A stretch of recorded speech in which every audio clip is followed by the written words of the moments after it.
Spider-Man, a character that doesn't need any introduction. You know him, and you love him. And I love Spider-Man, I always have. Since I was a little kid, I've always been a big fan of Spider-Man. I've watched all the movies, I've read a lot of the comics, and I played the majority of all the Spider-Man games. So overall, I'd like to consider myself a big fan of the series. While Spider-Man is great, his roster of villains are greater. What's up, Danksters? Thank you for coming back for a brand new video. And today we're going to be discussing Spider-Man's best villains. Spider-Man has such a vast amount of villains to fight. He's probably the only superhero to have the most amount of villains, tied up there with Batman, of course. Doc Ock, Green Goblin, Mysterio, Sandman, Kingpin, Kraven, Scorpion, Venom, fucking Big Wheel. However, I feel there is just one villain that gets overshadowed, overlooked a lot when it comes to discussing Spider-Man. And if you can't tell by the thumbnail in my shirt, it's pretty clear we're going to be talking about Carnage. Being inspired by the Joker, I'm actually kind of surprised Carnage gets overlooked. However, to me, I think Carnage is a much deadlier villain. Now, you could argue because Carnage is so one note, you know, he's just a murderer who likes to murder,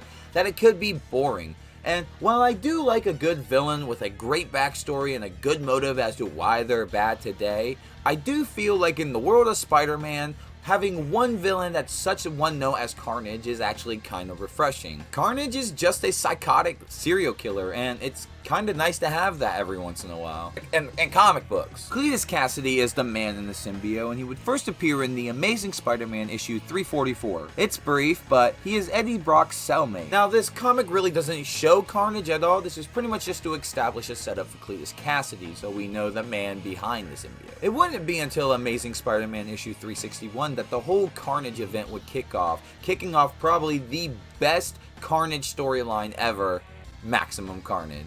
And I'm talking peak Carnage here. Like, if you have not read Maximum Carnage, you are doing yourself a disservice. Please read Maximum Carnage. It is top tier Spider-Man story. And thankfully for everyone, they compiled it into one book so we can read it, because the initial run, they broke it off into 14 parts across different Spider-Man series. What were they thinking with doing that? It's almost like they wanted this series to fail. However, it didn't, and Carnage would actually become a mainstay villain in Spider-Man. Being the offspring of Venom, it would make sense that he would look like, well, Venom in a lot of ways, just being red and skinny. However, Carnage symbiote is a lot stronger than Venom's. He can form his tendrils into like axes and swords, and also has the ability to shoot dagger-like projectiles out of his symbiote. He's also so strong that it took both Spider-Man and Venom to even take him out in the first place. I love it. I just love it. Carnage is just fucking insane, and that's the beauty of his character. Like when Cletus Cassidy dons the symbiote for the first time, he looks through a phone book to see who he's gonna kill first, and the only reason he decided to kill this person was because their name sounded stupid. Carnage just absolutely does not care.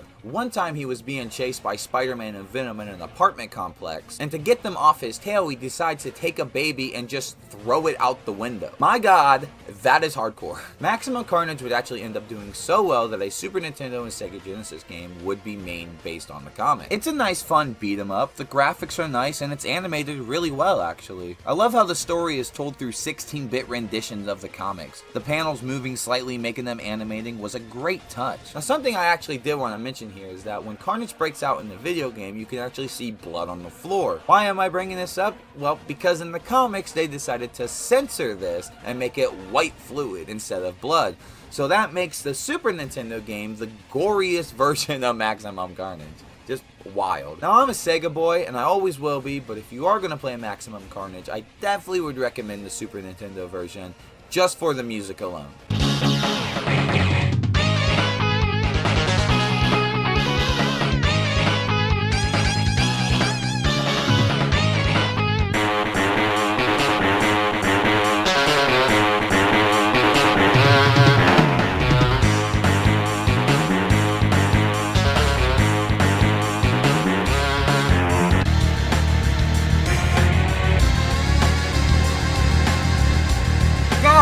Damn! Now, I normally love that Genesis twang, but this just wasn't it, Chief. This just wasn't it.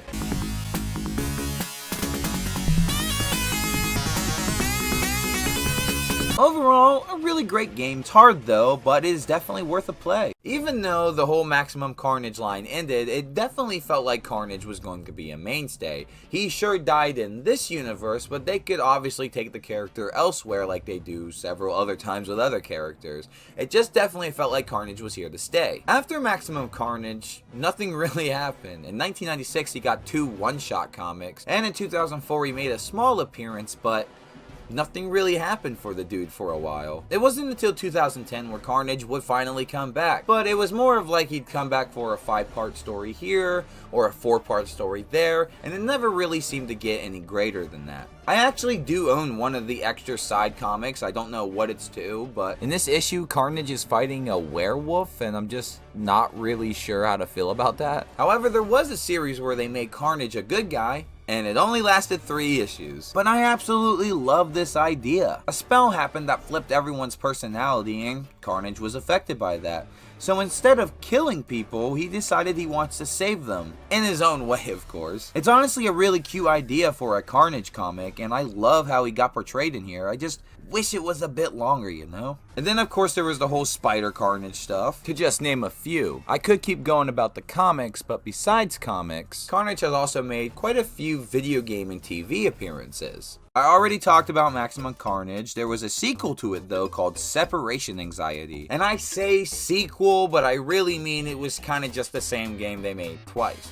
Except they made this one way harder for some reason. Except the catch of this one is that there are more symbiotes. I made it to the first one and got my ass properly handed to me. And games like Separation Anxiety, they just throw wave after wave after wave after wave of enemies after you, after screen after screen after screen, and it just doesn't feel like a level is ever going to end. Maybe that's just Separation Anxiety and I'm fucking going crazy, but I hated this. I hated this so much. You see this footage? Do you see how much enemies are coming? My girlfriend who played Venom couldn't even make it past the first level. I couldn't see Carnage. I couldn't make it to him. I feel like the only way I'm going to see Carnage in this game is if I use invincibility and just power through it, because I'm never going to beat it on the 3 lives alone. Carnage is the final boss, I'm assuming. I don't know because I probably won't ever make it, but Carnage being the final boss and a boss in general would be a mainstay for the dude in his video game appearances. Ultimate Spider-Man, Amazing Spider-Man 2, and Spider-Man Shattered Dimensions are the 3D Spider-Man games where Carnage makes an appearance as a boss. I guess Carnage was only seen as boss material. I need to get something off my chest. I have made an observation that probably other people have made, but I'm going to tell you it now. Growing up, I watched the Sam Raimi films all the time and I loved them. Yes, even Spider-Man 3. I still have some of my old toys. I had that big Sandman set from Spider-Man 3. Of course the set is long gone, but I still have the 3 little figures right here. And I have 2 other figures here that are Sam Raimi Spider-Man, but I'm not sure what they went to. It's been a long time, but I have them. I think they actually came in like these buggies, these cars, which never happened in the Sam Raimi movies, so I don't know why they sold them with cars, but or motorcycles that they put them on. You guys remember that? I'm getting off topic, but anyway, Venom showed up in Spider-Man 3.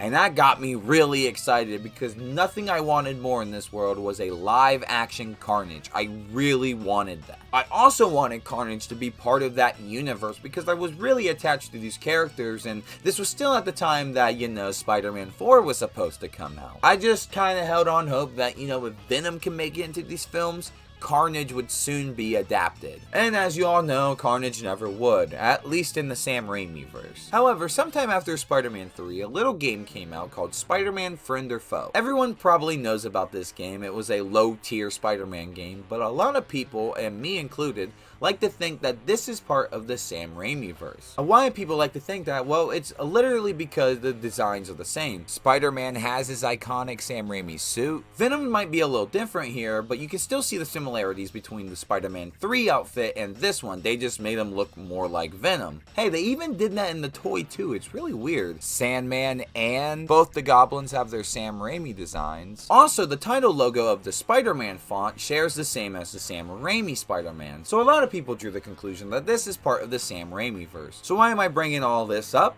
Well, Spider-Man Friend or Foe, exclusively on the PSP, has Carnage as a playable character. So do you know what that means? In my opinion, that means Carnage is part of the Sam Raimi verse.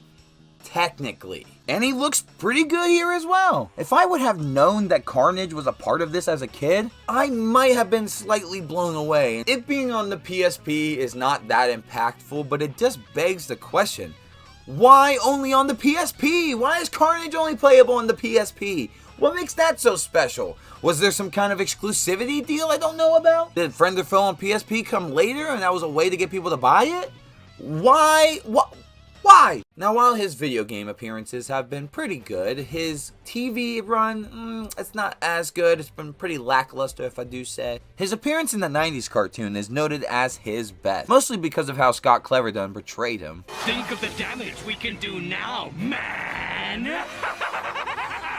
And I have to agree, the voice that Scott does is spot on, and I love how they made him look here. However, the show is a PG-13 show, so they couldn't have Carnage murdering on here, so instead he takes their life force. Then there was whatever Spider-Man Unlimited was doing. Is this show any good, actually? Been wanting to check it out for some time now. Then here, most recently, there was Venom 2, and he was played by Woody Harrelson, and while not my ideal choice for Carnage, I have to say, it was pretty good. I liked it. Now, I do have some problems with the character, obviously. You know, Carnage is a psychotic lunatic killer, you know, and inspired by the Joker, you gotta have that high-pitched voice. It's just not Carnage without it. Sure, the deep killer voice is also pretty cool, too, but I really love the high-pitched voice for Carnage. There you are.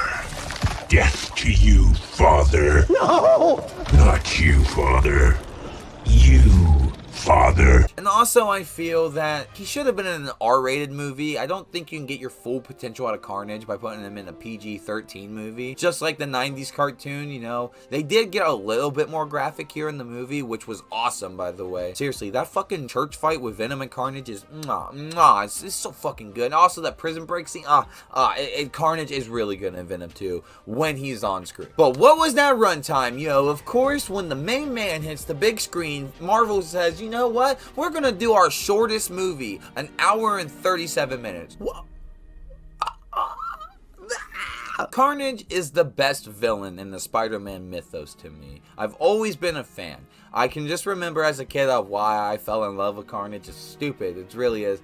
I thought Venom was always cool, and when I found out there was essentially a red Venom, I was like, dude, that's it right there. He's red, he's Venom, it's cool. He's my favorite, and that's just the biggest appeal for me. And then, you know, you read into him a bit more, and I'm like, dude, Cletus Cassidy, Carnage, this dude's a straight fucking lunatic, and he's exactly why you like the Joker, except he's, you know, Carnage, and it's Venom, and great. I can't wait to see what Marvel has in store for Carnage. Like I brought up earlier with Insomniac Spider-Man 2, how they teased him there at the end. I really hope they do something well with Carnage in future DLC. I would be all over that shit like white on rice. Carnage will always be my favorite Spider-Man villain, and I feel like it gets overshadowed a lot, and that's why I decided to make this video, to tell you why I think Carnage is the best Spider-Man villain. But hey, that is just my opinion right there. I'd love to know your opinion in the comments down below. There was a lot of stuff of Carnage I didn't bring up in this video, like I brought up the Spider Carnage stuff. I didn't really go into that a lot, so if you would like to see maybe a video of me going into all that,